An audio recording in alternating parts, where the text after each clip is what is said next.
muchísimas gracias de estar aquí en esta calurosa tarde de otoño, desgraciadamente, con todo el cambio climático que será y que está siendo y va a ser una de las causas de salida de personas de sus territorios, de expulsión de sus territorios, y que tenemos que tener muy en cuenta.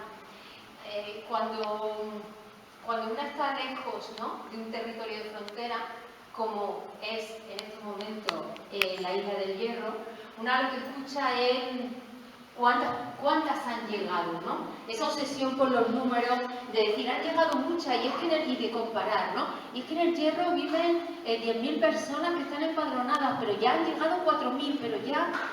Y claro, eso es lo que escucha la gente, ¿no? Ese rum rum, como si fuera una masa, y como si esa masa fuera homogénea, y como si esta tierra no fuera una tierra de acogida, ¿no? O como si esta tierra no tuviera necesidades cuando está llegando esa gente, ¿no?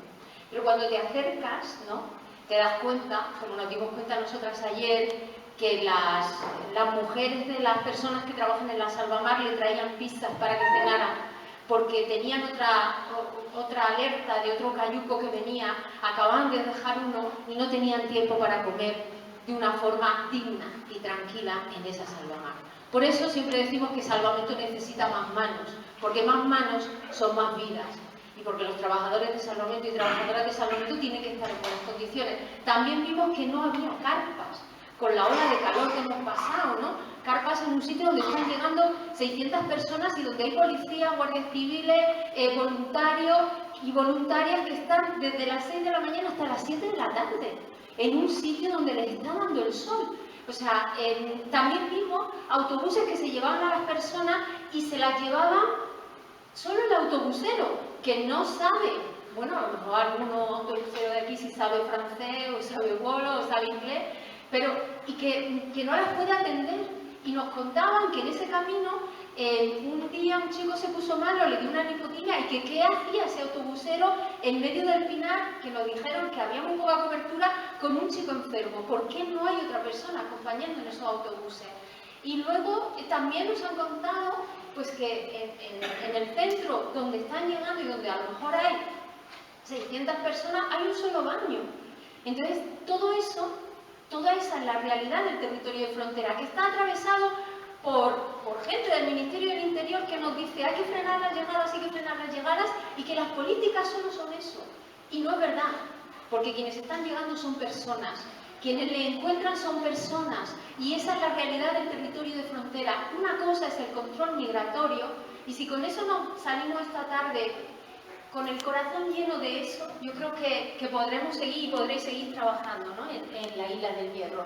Una cosa es el control migratorio, que ahí está con sus leyes de extranjería, más o menos, como, bueno, con muchas vulneraciones de derechos fundamentales, pero bueno, ahí está. Pero otra cosa son las personas que están llegando, que tienen que ir al hospital, ¿no?, a la infancia migrante que tiene que ser escolarizada, o que a lo mejor puede contar con una familia acogida. Eso es otra cosa, y eso va por otros lugares, y eso también le concierne al gobierno insular, también le concierne a los gobiernos locales. Y yo creo que ahí es donde está la verdadera democracia. No solo en hablar de llegadas, sino en hablar de lo que se necesita en los territorios.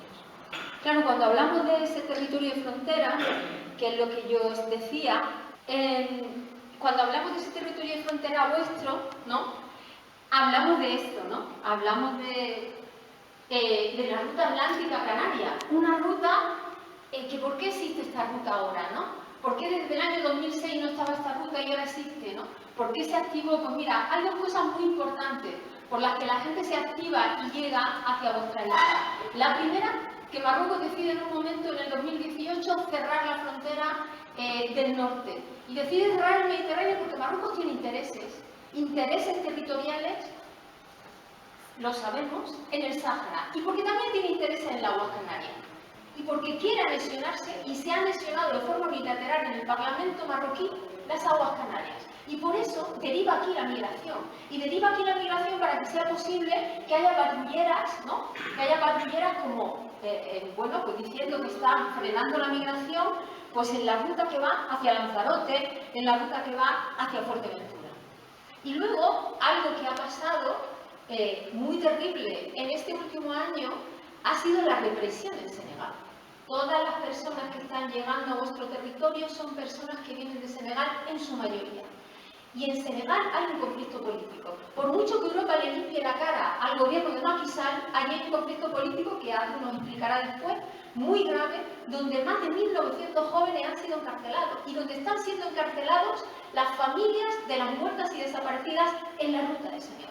Y eso tenemos que entenderlo. Y tenemos que entenderlo cuando hablamos del derecho de asilo. Que ya nos hablará el compañero de las garantías del derecho de asilo que tiene que haber aquí en vuestra tierra. Porque no solo demandantes de asilo pueden ser los malienses, sino que los senegaleses, bueno, porque hay otras demandas de asilo, ¿no? Personas que huyen porque no pueden poner en marcha, porque no pueden de verdad, bueno, pues su diversidad sexual expresarla porque son perseguidas por eso. O mujeres que huyen de la ablación genital, o mujeres que huyen de los matrimonios forzosos, o la trata de seres humanos.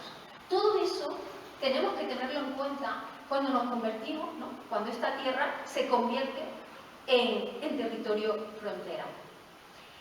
Pero claro, si nos olvidamos de las personas, si nos olvidamos de la democracia que hay en nuestro territorio, entonces nos permitimos hacer todo esto.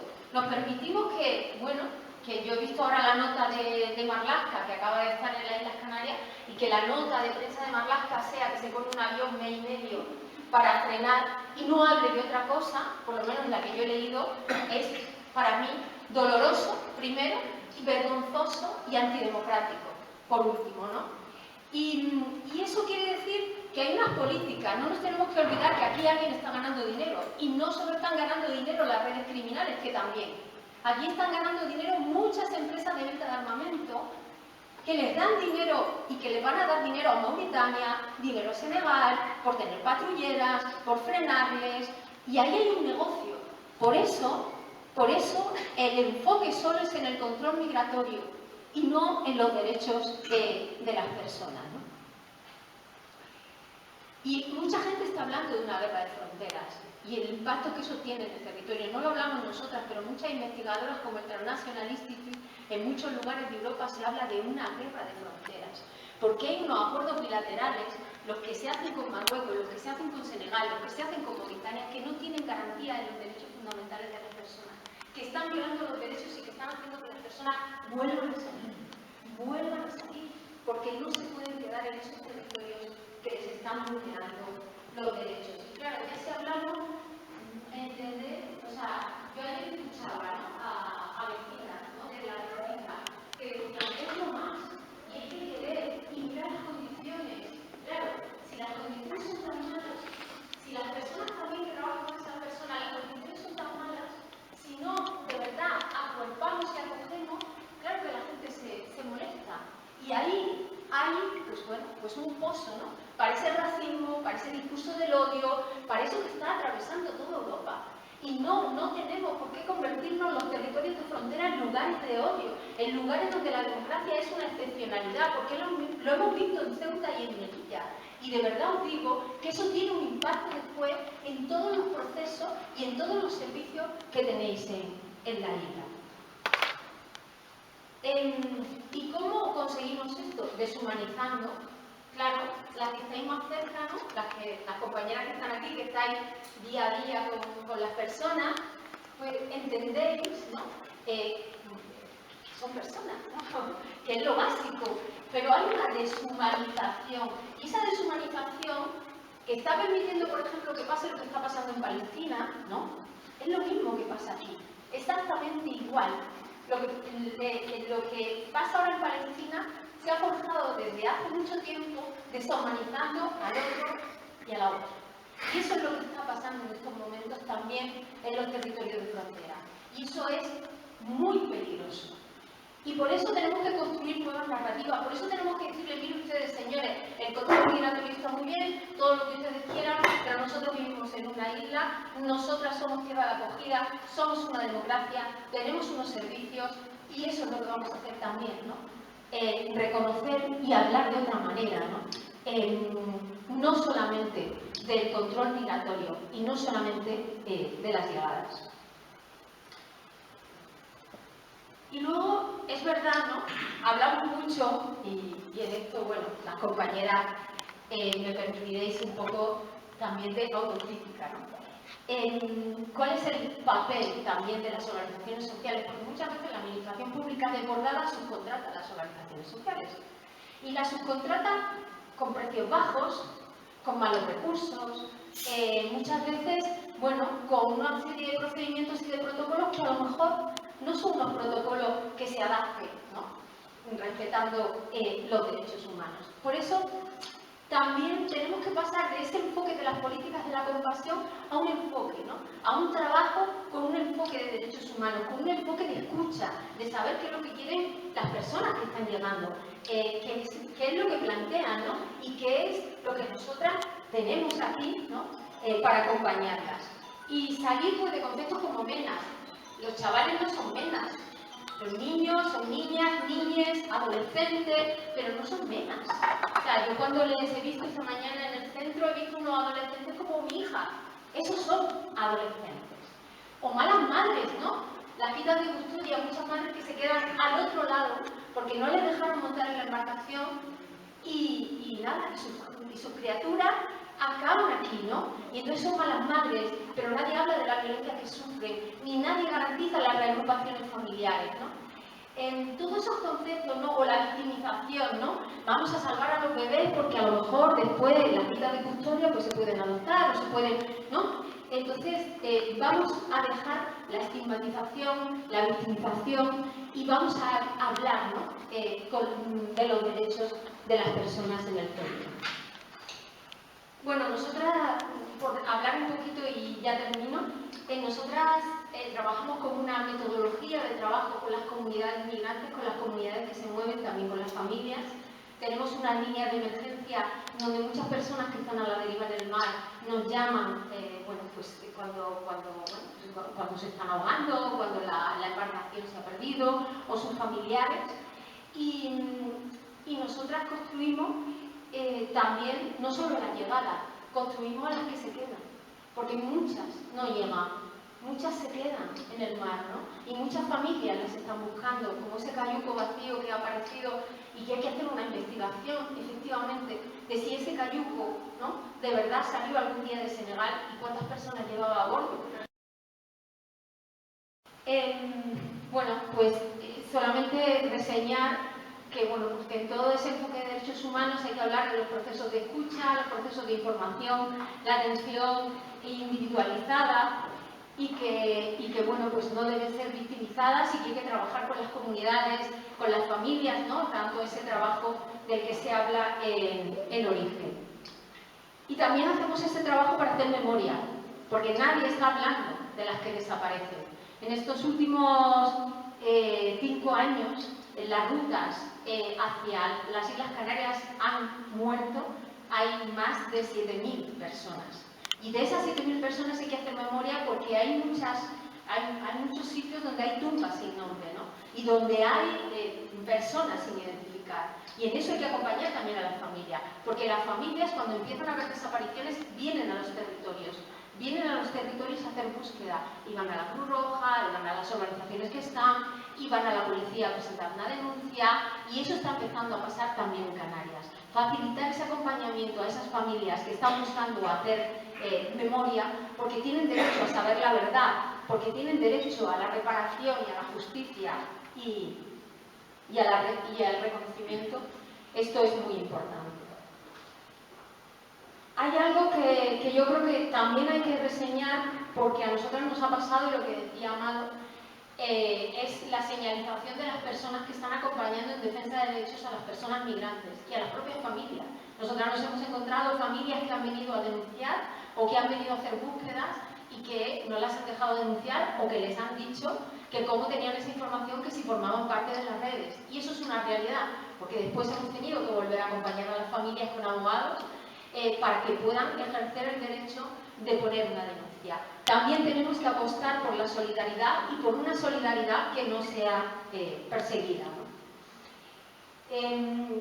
Esta negación de las muertas y las desaparecidas, esta negación de que todo lo hacemos bien, aquí no hay racismo y aquí no pasa nada, es una negación que trae muchas vulneraciones de derechos humanos y lo único que está haciendo es tapar, ¿no?, la información y la verdadera información con la que tenemos que de verdad trabajar.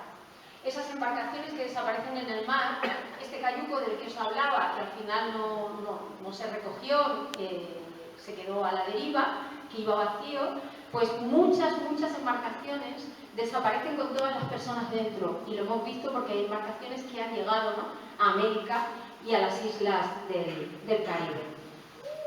Nosotras hicimos, por ello también, por ese contar y por ese hacer memoria y por ese poner, ¿no?, las historias de las personas que están en este camino, hicimos el primer Congreso Internacional de Muertas y Desaparecidas en las Fronteras. Vinieron familias de todos los lugares del mundo y vinieron también responsables de Naciones Unidas, del Consejo de Derechos Humanos de Naciones Unidas. Y bueno, terminar un poco con esta, ¿no? Estos son las víctimas que nuestra organización ha podido constatar entre el año 2018 y el año 2022. Por eso ese avión que el señor Marlaska quiere poner en el mar no tiene solamente que servir de elemento de control migratorio, ese avión tiene que servir para salir y hacer búsquedas cada vez que hay una alerta y hay una desaparición que tiene que ser buscada de forma activa. Y reitero lo que dije al principio, hacen falta más medios, hacen falta más manos y hacen falta en todos los territorios de frontera un enfoque de derechos humanos. Gracias.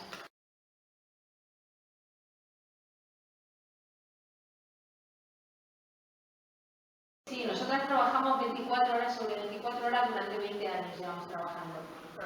Porque nosotras hacemos esto, que son las cifras de las personas que desaparecen, y trabajamos con las familias en Senegal, una a una, con nombres, apellidos, buscando a sus niños.